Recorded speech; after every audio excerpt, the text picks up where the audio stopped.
qual seria o papel do Irã nos ataques do Hamas, perdão. Dani, é contigo essa reflexão que o Luciano propõe. Muito obrigado pelo apoio, Fátima Costa e Luciano Novaes. Faça como eles e mande seu superchat e apoie o youtuber proletário brasileiro. Luciano, muito boa pergunta, né? Historicamente, o Irã ele ajuda, né, o Hamas, mas assim não é uma ajuda que é tipo assim, estão enviando militares, é uma ajuda mais financeira, mais ou menos o que os Estados Unidos faz hoje na Ucrânia. Então tem e isso é interessante porque o Hamas, como foi dito pelo professor, ele é sunita e o Irã é xiita. E o Irã ele tem embates com vários estados, né, que são sunitas, que especificamente a gente tem uma relação muito conturbada entre o Irã e a Arábia Saudita. Então, esse é o papel, né? Especificamente, o Irã dá esse apoio para o Hamas, para ele conseguir existir, porque o Hamas precisa de dinheiro. Mas o Hamas não consegue dinheiro só assim, né? Como todo mundo explicou aqui, o Hamas controla a faixa de Gaza. Então, as pessoas que estão ali pagam como se fosse para o Estado, né? Que seria mais ou menos um Estado paralelo, porque ele não tem essa autoridade de Estado mesmo, né? Taxas, né, e impostos e etc. Então, eles têm essas fontes de renda.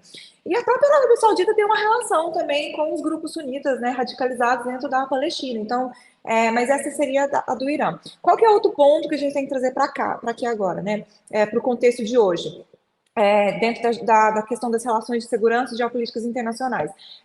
A China promoveu, agora recentemente, uma aproximação entre o Irã xiita e a Arábia Saudita sunita, que são duas nações que têm muita dificuldade de diálogo, né? Nem de cooperação, de diálogo. Então, a China, com o vácuo que ficou de poder da saída porque os Estados Unidos deu uma saída ali do Oriente Médio mesmo, ficou esse vácuo, a China veio para preencher esse vácuo e promoveu essa aproximação histórica. Então, foi histórico, a China ganhou, muita gente aplaudiu a postura da China, inclusive o Irã agora, né, faz parte, tem uma aproximação, está com uma aproximação muito forte com a China e etc. Então, tem isso. Aí, o que aconteceu? Os Estados Unidos, né? Então a gente está acompanhando hoje o Biden, está muito fraco ali dentro dos Estados Unidos, e o Biden ele está muito fraco especificamente na política externa, por conta da saída dos Estados Unidos trágica do Afeganistão, né? Que inclusive a gente já comentou aqui. Então essa saída deixou a política externa do Biden muito manchada. E ele está com outros problemas domésticos, mas foi especificamente isso que aconteceu. E aí o Biden, para ter um ganho político na política externa, como a China teve, decidiu, então tá, então eu vou promover uma aproximação entre Israel e a Arábia Saudita. A Arábia Saudita está ganhando de todos os lados aqui, né? Então, aí Israel começaram a negociar, né? Uma das coisas que a Arábia Saudita estava pedindo muito era a questão de tentar resolver a questão de reconhecer, né, a Palestina, de ter algum tipo de para melhorar essas relações. E outra coisa que a Arábia Saudita está pedindo, né, é o desenvolvimento de um programa nuclear civil, que eu acho super perigoso, mas é uma das coisas que ele vem pedindo. Mas o que aconteceu? O Irã não quer isso, né? O Irã não quer essa aproximação, porque seria um dos grandes países árabes a reconhecer Israel, né? Porque tem essa questão de os estados que estão ali, eles foram começando aos poucos, cada um foi reconhecendo Israel, mas se a Arábia Saudita tivesse isso, seria um país muito grande, muito importante dentro dessa conjuntura da política, a política internacional ali, a geopolítica. Então, o Irã, especulou-se muito, né, no início, quando saiu tudo isso, se o Irã estava envolvido, o Irã já veio a público falando que parabeniza, né, ele parabenizou os oficiais, parabenizou o ataque, né, assim, o ataque de Hamas, mas não falou que não teve participação, e aí Israel confirmou que pela inteligência até agora não tem nenhuma prova de que o Irã de fato participou disso. Então não tem nenhuma. A gente tem ajuda, mas parece que a logística, a inteligência realmente não teve a ajuda do Irã.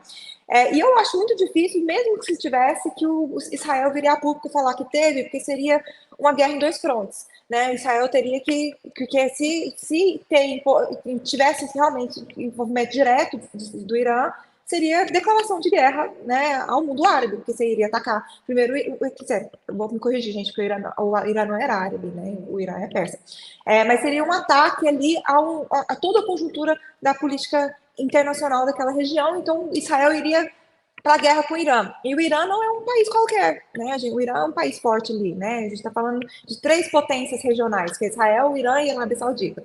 Então, essa situação, o ataque do Hamas inviabiliza, eu acho que inviabiliza o acordo entre Israel e, e Arábia Saudita, né? Eu acho que eu fico tentando entender e compreender qual que é o motivo do Hamas fazer isso agora, né?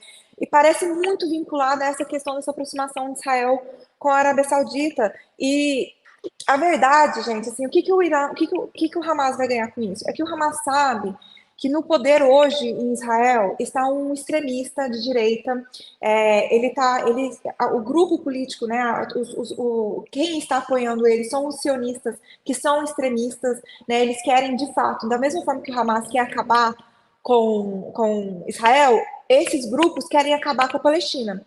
Né? Então, a gente está vendo, a gente tá no meio de um conflito de dois polos que não estão conseguindo nem tentar um diálogo ali. E o Hamas sabia que se ele cometesse o que ele cometeu, fizesse o terror que fez, né? E assim, Israel é conhecido pela sua inteligência e ela falhou, né, em prevenir isso aí.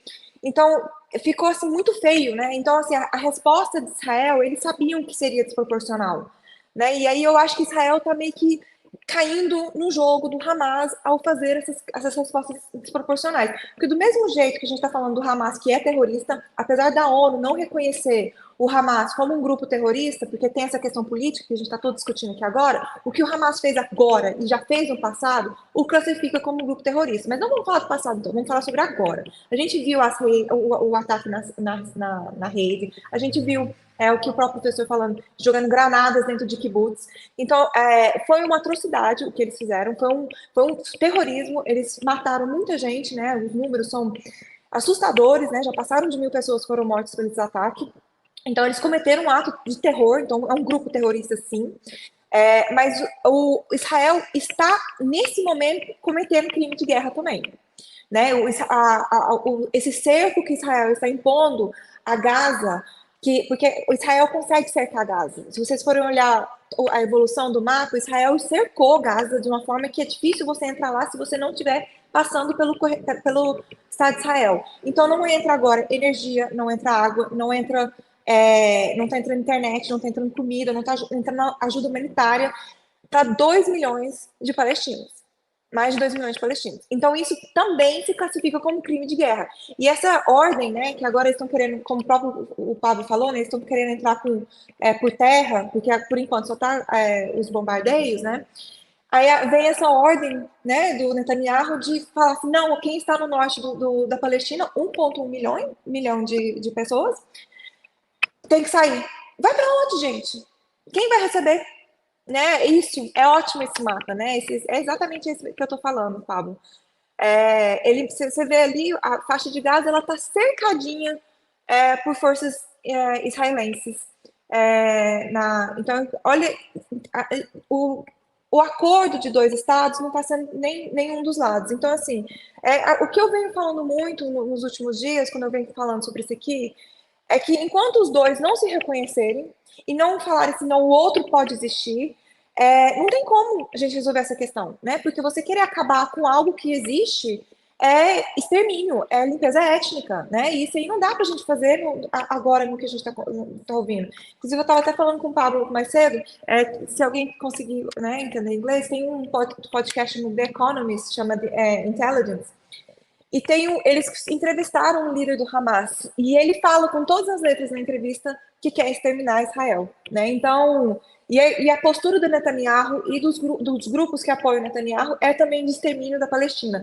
Então a gente está nos extremos e é triste porque isso não é uma coisa só de Israel. A gente está vendo isso no mundo inteiro, essa polarização, essa falta de diálogo, essa falta de entender que tem que ter uma coexistência, que a gente tem que respeitar o outro, né? Que nem todo mundo precisa ser igual, nem todo mundo precisa ser da mesma etnia, pensar igual, da mesma ideologia, mas a gente não está conseguindo isso, a gente está perdendo isso. E o século XXI, para mim, está sendo marcado por esses extremos que não conseguem dialogar. Se você, assim como eu, chegou naquela fase da vida que um bom óculos, uma boa armação, mas principalmente uma lente de excelência é fundamental para sua qualidade de vida, eu tenho uma dica, eu tenho um toque. Ótica Ideal. Para quem é aqui de Goiânia, como eu, fica ali na Vila Nova, perto da Praça Boa Ventura.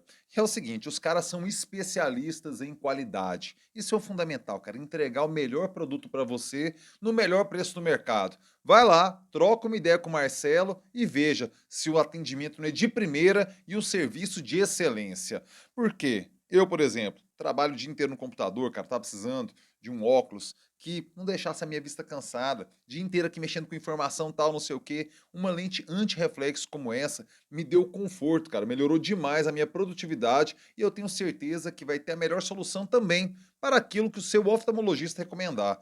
Olha, multifocal, enfim, óculos de sol, você que precisa de um óculos para dirigir, eles vão ter a solução. Vai lá na Ótica Ideal e confira. Rapaz, o trabalho é 100% garantido, qualidade intocável. Eu recomendo.